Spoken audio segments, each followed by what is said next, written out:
Bailey's just reminded me that we have done conversations in various places, on stage in a music festival, at the National Portrait Gallery, and other institutions around the world, but we've never done it in such a bijou, elegant and small-scale salon. So welcome to Bailey's salon. We're delighted to see you here. Bailey, I know you'll knock this back, but I'll have a crack at it. This is Frieze Week.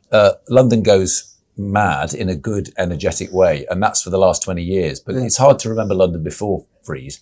But when you were starting out in the 60s, what was the arts cultural landscape? You know, what's the difference then and now? Is it scale? No, in England. In London, there was nothing. New York, yeah, but not London. Paris, yes, but not London. London was sort of isolated. And when did that change? When they stopped being isolated.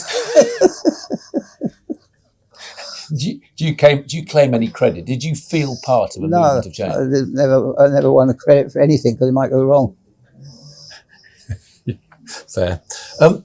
We know that your career began in fashion, that's where you made money. But we also know that you've been a portraitist pretty well all your photographic or creative life. Do you see a big difference between commissioned fashion work and the portraits that you make, and specifically the portraits that surround us now today? There's no difference to me to anything. They're just what they are.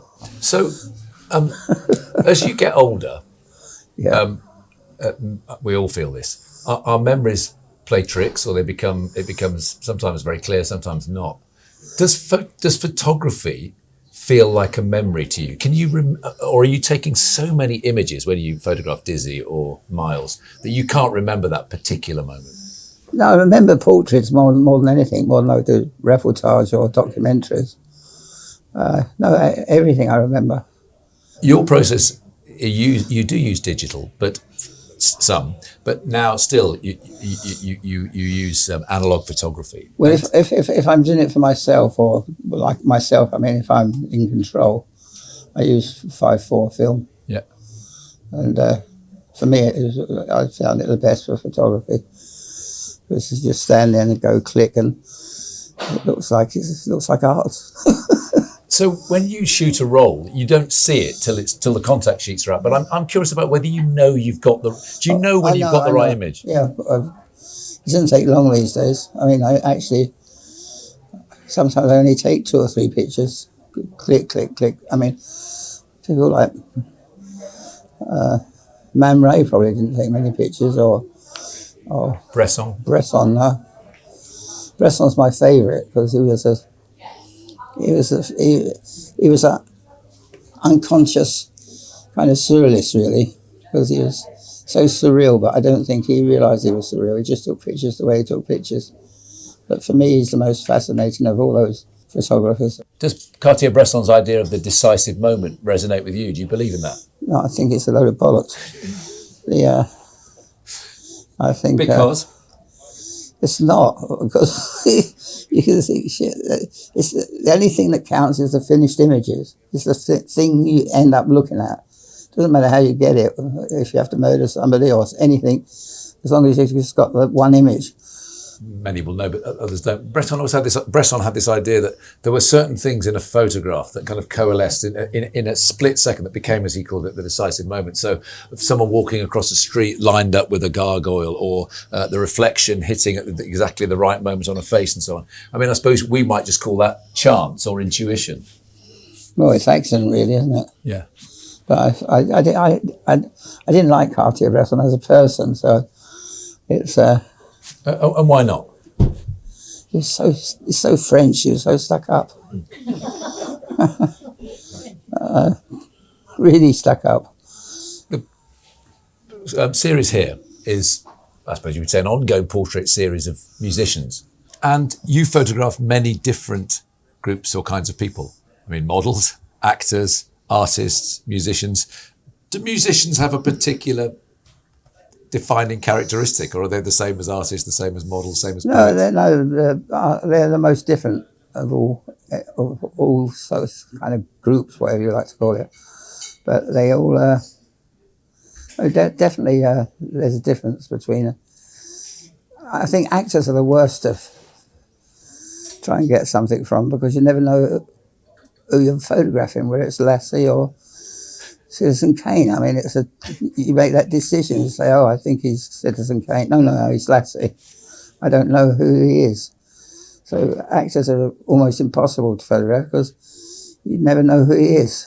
But that's us as individuals. I mean, I'm not mad about photographing actors because you end up really with what they want. You know, it's not what they want, it's what I want. How do you get what you want out of a sitter? I don't know. Being persistent, scaring the shit out of somebody, anything that works. When you photographed me, you irritated me by making me laugh and then bollocking me for laughing. And it was a kind of ongoing battle to try and get me to do something I wasn't aware of what you wanted me to do. But I only realised in the end I was being fully coerced without being aware that I was being fully coerced. Yeah, I love you. Once you talk it all, just ask the question and then answer it. So let's just go back to musicians. So, because musicians are performers, but it's interesting that there's a fundamental difference between that and actors who act many roles. I mean, most musicians act a particular public persona. So let's talk about Mick for a minute, because you knew him well and you've made probably the most memorable photographs of Mick Jagger that anyone has, and he's a pretty photographed man. Is the persona of Mick as depicted by you the way you see him on stage, or is there a difference between the public and the private? It's more interesting in the dressing room afterwards, or even before. But Mick, he's so slick now. I mean, he's got it off to whatever they say, off to a T, or whatever they say, off to a what? Fine art or a T, yeah. I don't know about fine art, but he's got off to a T. And does your history with him, it obviously counts for us in the way we view those images, because we see them as part of a sort of layered series of portraits. But do you think it makes him behave slightly differently with you? He allows you to see things that other people don't? No. Mick's very clever. He's very calculated. Quite mean. I mean, financially mean. Mick knows what's going on. I mean, Keith Richards doesn't know what's going on at all, so it's quite easy. Yeah, the rumour is he hasn't known what's going on for about 40 years. Yeah, no, he's still on planet Mars, wherever he is. But he's the funniest, he's the nicest. And does that make him a better subject to photograph? Oh yeah, because you have a laugh. I mean, Mick's, I haven't photographed Mick for about 20 years, I think. Maybe more. What about the Gallagher brothers? Because that's a great image. They're together, but they're away from each other, and famously they fight. What do you remember anything about the shoot? Were they fighting? Yeah, and I said to my assistants, let's get these geezers done so we can get them out of here, because they're going to end up killing each other. And it's sort of Cain killed Abel in a way, isn't it? And you can see a kind of animosity. I mean, I know the glare is their public persona, but it's really interesting that they share this space. But you can see a kind of underlying tension. No, you can see it. You can see it when they walked in the room. Yeah, it's quite funny, really. And we know that I know from your autobiography, but also from talking to you, that you have broad taste in music. But jazz was always your love when you were very young. So do you approach Dizzy or Miles with any reverence? I mean, because the thing about you is that I've never seen you intimidated by anyone or in awe of anyone. But I just wonder whether there's ever a sort of sense of hero worship with those. No, I'm sorry. No, I mean, I just like them. I don't like them. So why is Miles sticking his tongue out? I mean, but not why. But how did that happen? I think he didn't like me. No, I think he just stuck his tongue out. He seemed to stick his tongue out a lot. I thought I'd try and catch one of these tongues. You say that you're not, it's whether you like someone or not, you're not in awe of someone or not. I kind of believe it with you, but it must have been still slightly different. And there must have been some protocol when you photographed the Queen. Oh yeah, I like the Queen. Oh, she was great. How can I explain her? She was like, whatever you say is going to sound corny, but she's like somebody's old aunt that you really adored. I mean, I've never had an aunt like that, but I've seen it in books and things. And she was charming without being condescending. And well, I like everything about her. I liked her. I mean, I knew her from before, you know, from going to the palace and going to garden parties or some crap like that. But it was only the last few years I got to know her really well. And we did that picture of the, with all the jewellery on. And I said, "Is that real?" And she said, "Yeah." She said, "Yeah, of course it's real." And I played on that, a funny joke, you know.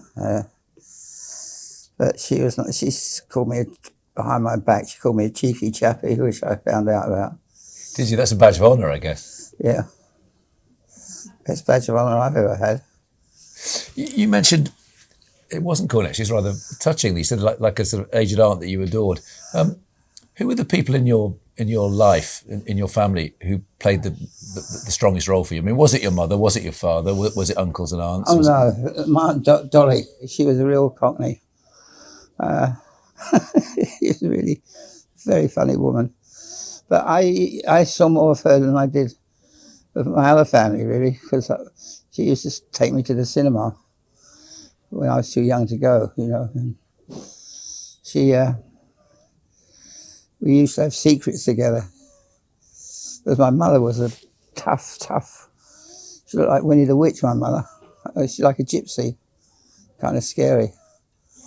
I mean, everyone was scared of my mum, even people who didn't know her. Even the gypsies used to run down the street when they saw her. She used to say, "You try and palm some of that off my," I don't know. Anyway, she was quite threatening. And who else? Who else did I like? Did you? I think you once told me that your mum. You came home from school and someone had given you a black eye, and then you said, "Didn't you explain? Didn't you ask her?" She said, "How did you get that?" You said, "I was fighting." So she gave you another one or belted. Yeah, she did. Yeah, she wasn't very sympathetic. And we were talking about this. She used to say, "You've been fighting again, you little bugger." She knew 2 swear words, bugger and what was the other swear word? What, do you want me to go through a lexicon, or should we? It's lovely that you were talking about going to the cinema. So was the cinema a stronger visual impact on the young Bailey than photography? It was my gallery. It's my everything. Anything creative came from going to the cinema. Yeah, everything. I mean, the fact that I preferred black and white was through the cinema. And probably I'd seen so many black and white films, you know, when I was young. But no, it's absolutely, black and whites always seem to be more truthful to me than colour. The other group of people that I've always loved your depictions of, your portraits of, are artists, artists and musicians in particular. And we've just opened. This is a shameless plug. Allow me, but we've just opened an exhibition at the Design Museum around design and surrealism. And I was just remembering, because we have some great Dalis in there, Dali's sketch of Freud and so on. But I was just remembering your first encounter with Dali in New York. Tell us about that. This bloke, I thought, he's an old bloke standing over in the corner. And I was with Jean Simpson. She looked at me and I looked at her, and he said, "My name's Dali." I said, "Oh, good." And after that, I became sort of friendly with him. I mean, he wasn't like most painters. He was, I think he was a great painter. I think he's underestimated a bit. Not because I knew him. I mean, he's much more interesting than people give him credit for. But he looked good as well, didn't he? I mean, he was as interesting for some people as his artwork. Well, people always knock him for that. He didn't have to dress up like a clown. I said, well, clowns dress up and you like them and you laugh at them. So if he wants to dress up like a clown, I can't see there's anything wrong with it. I mean, I'm happy dressing him. Didn't look miserable like those two. Let's talk a bit about Picasso, because he's an artist you never met, but you fundamentally admired. Does that admiration still hold? Not as much, no, because I like a few others. I mean, I still think he's the ultimate. You can't.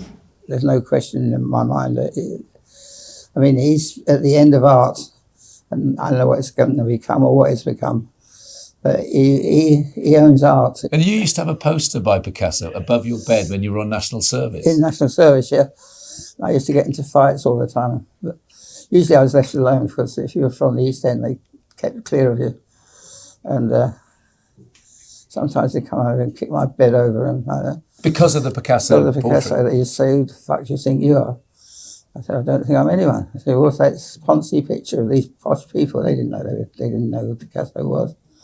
Yeah, they thought it was an ice cream, I think. And do you regret not photographing Picasso? No, because he's still a mystery to me now. And if I had to photograph him, it would become less of a mystery. But twice I could have done it for French Vogue. I didn't like working for the French, but anyway, I would have done it. But I thought, no, didn't want to do it. You have published in fashion magazines and in art magazines, and you have prints on walls or in museums and galleries. You've had exhibitions all over the world, and you've published many, many books of photographs. Do you have a favoured medium for your photography, or do you enjoy the range of different places in which it can be showcased? No, yeah, that's a good question. No one's ever asked me that before. I don't really care. I mean, I really don't care. I mean, if they like it in a book, put it in a book. If they don't, put it in a comic. No, they can do what they like. It's interesting though, because the book you have control over, because they're your books, whereas how people hang your work, obviously you have some input, but not always, and certainly not how things are printed in magazines or newspapers. Mm. So the book is in some ways something that you can, well, I was going to say curate, but anyway, book is more, design. The book is something I can own, much more than, you don't own a film. You've always got some idiot who knows how to do it better than you. No, it's true.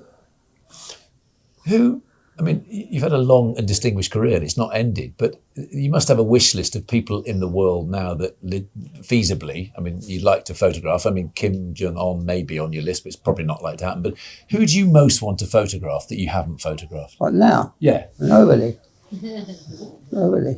I'm fed up with photographing people. But yeah, there's no one I really want to photograph. So are you spending more time making your artworks? I mean, you've made collages for a long, long time. No, stop. I do just straight painting now. Yeah, lots, maybe. I'm quite quick to. So the percentage of your time in the studio, how much is painting, how much is photography? It's more painting now than photography. And do you think deep down you've always been an artist or wanting to be an artist? I don't know what an artist is. An artist to me is a silly fucker who goes around poncing and says I'm an artist, but that doesn't prove anything, mate. Do you know, I'm collecting definitions now of artists. So recently Ai Weiwei, who was at the Design Museum. He's the silliest, I think. You do? Well, he's funny because he said the show he's going to do with us is called Making Sense, and somebody had the idea when we were photographing for the press to putting in front of a sign at the museum that's designer, maker, user, so it's maker. And he giggled and I said, why are you laughing? He said, designers aren't makers. What he meant was that they've lost a lot of designers and in fact, art has lost connection with production. So I said to him, well, what are designers? And he said, they're fuckers. And so then I said, oh, and what are artists? And he said, they're fucked. And you've just said artists are silly fuckers. So there's a kind of riff going on there. Yeah. But of course, deep down, you do respect artists, don't you? More than many people. Well, if they're real artists, but not pseudo artists. I mean, and you shouldn't say you're an artist. Other people tell you you're an artist if you're not. No, I think it's no discussion anyway. It's kind of schoolboy discussion. Yeah, about whether someone's an artist or not. No, I mean, my mum would have thought none of them were artists. Yeah. My Dolly would have liked them. Not because she thought they were great, because she said, oh, they're famous, so I must like them. Did your parents know, were they proud of your fame? No. Because what, they thought you'd got above your station? No, they couldn't give a shit. I mean, oh yeah, no. I mean, you couldn't brag to them. I mean, I learned that early on. They say, who you're photographing? And I'd say, oh, I don't know, just use Mick, just say, oh, Mick. They say, oh, stop name dropping. And I just got fed up with telling them. I just sort of said, "Oh, anybody on the block." So it's them that became the snobs, not me. Yeah, inverted snobbery. It's a powerful thing. Did your early success, and it was pretty quick by 1965, Bailey's box of pin-ups, as well as all the commissions in Vogue and so on, did it make your creative life easier because of the access you were able to have to the people and things you wanted to photograph? Or Yeah. did you? Yeah. Yeah, of course it did. Yeah. Phone up and say, "I'm Jim Bloggs. I want to take your picture for a box of pin-ups." They'd say, "Go on your bike, mate." But no, yeah, of course I did. It's good to hear you being honest, because a number of artists do say that success is, of course, it's a privilege and they enjoy that and so on, but there's also the pressure to deliver something in a certain way that means that you become imprisoned by either your own reputation or your own style. I get the feeling you've never felt that. You've always been able to do pretty well what you want. Yeah, I think so. I hope so. Otherwise, I've been wasting my time for 80 odd years. 84 years exactly. You mentioned the power of black and white. The box of pin-ups that I just mentioned, I mean, the white-out background, the tight framing. I mean, I had an idea in that catalogue in the front there about kind of the language of minimalism and so on, which you laughed at, but you let go through. But I just wondered, where did that simple, distilled, but incredibly effective style, how did it come about? Well, you want to be quite serious now, aren't you? Yeah, well, when you look at a picture, you want to take, it's not what you put in, it's what you take away that makes the picture for me. It's what you take away from the picture, not what you put into Yeah. it. So the process is about reducing, taking away. It's like the white background, and eventually you become that picture of Mick. It's got all my really well-known pictures got nothing in them except the person and the white background. Sometimes they're grey, but usually white. It is also interesting to revisit your past. I remember looking at some contact sheets with you and seeing some images, or portraits specifically, but other photographs that you'd taken, and seeing the one that you'd chosen and actually kind of understanding why that was chosen, but also seeing others, the portraits of Mick or the portrait of David Bowie you took, or the Marianne Faith, where you realise there are also 3 or 4 other great pictures there, great photographs. So, and it's interesting that maybe things that seem interesting now seem less so then, but revisiting your own past is something you're doing a bit now, aren't you? You're looking back at early work and being able to discover works that you hadn't published. Not that much, no. No, I have a look. Oh, that's right.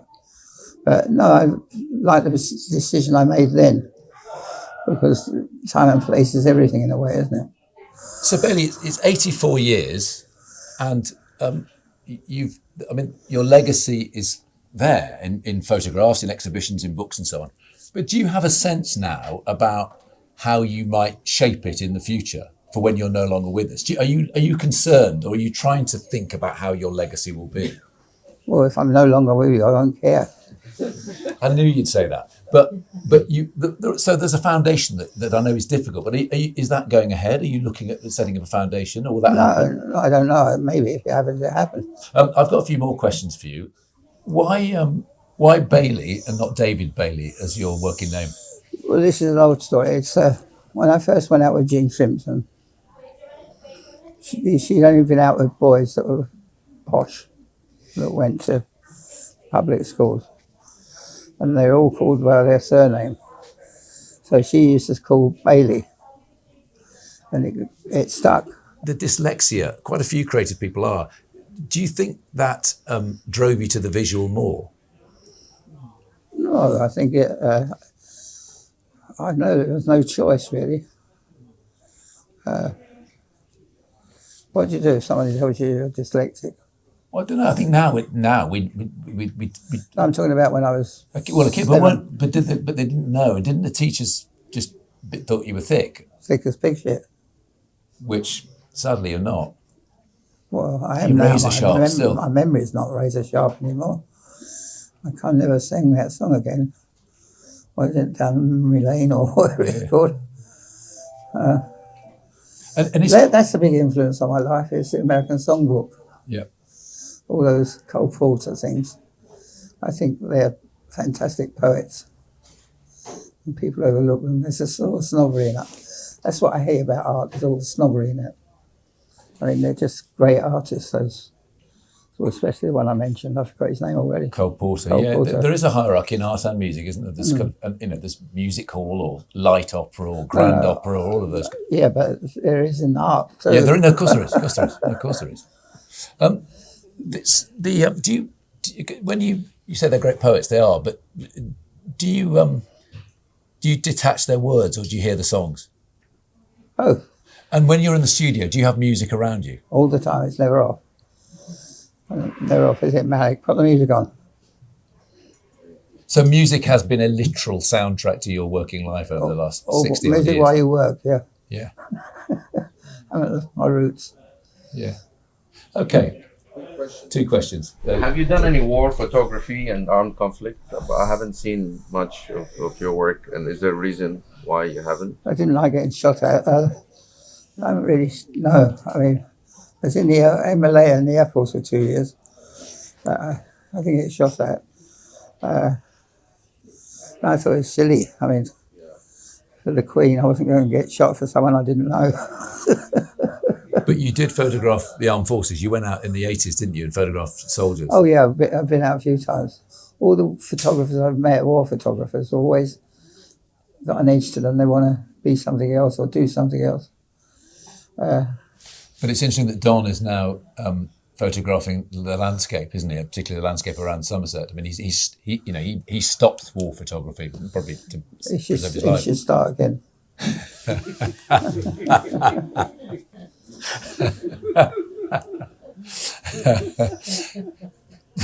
Yeah. I asked you once about that. You took a brilliant portrait of Don, and do you remember? I said, did he like it? And you said no. And I said, why? And you said, because he said he looks miserable. And then there was a pause, and you said, but he is miserable. Yeah, but he is, isn't he? I'd say profound and thoughtful and damaged. Do you take better portraits of yourself than other people, or are the people whose images of you prefer to those you've taken of yourself? Yeah. That famous picture of me in the Air Force, you know, with the Picasso pinned on my top of my bed when everybody else had all sorts of other. I used to get into fights over that picture. Yeah, no, and you were wearing a vest, and it was a timer, wasn't it? So it's very interestingly staged. You're lying out like an odalisque on your bed, but with your hands I don't know behind what you. an odalisque is, but what is it? It's the reclining woman in the kind of exotic tradition. What do you of call portrait. it? What do you call it? Odalisque. Have you heard that? Anyone there heard it before? You have? Yeah. It's French, so we've brought the French back into it. Off you go again. Some of you French? The French ambassador sitting in the front row here. He's very happy. He's going to invite you to receive the Légion d'honneur, I think. It's brilliant, Bailey, that you're prepared to still subject yourself to my banality and inanity in a public place. It's always a pleasure to talk to you. Let people come and have a chat to you one-to-one, and let them have a drink or a cup of tea or a cup of coffee. But thanks, Bailey, and I look forward to coming to the studio and seeing what you're doing shortly. But thank you. In the meantime, you come to my coffee shop. Yeah, I'll come to your coffee shop, yeah. Bailey, thank you. Thanks, folks.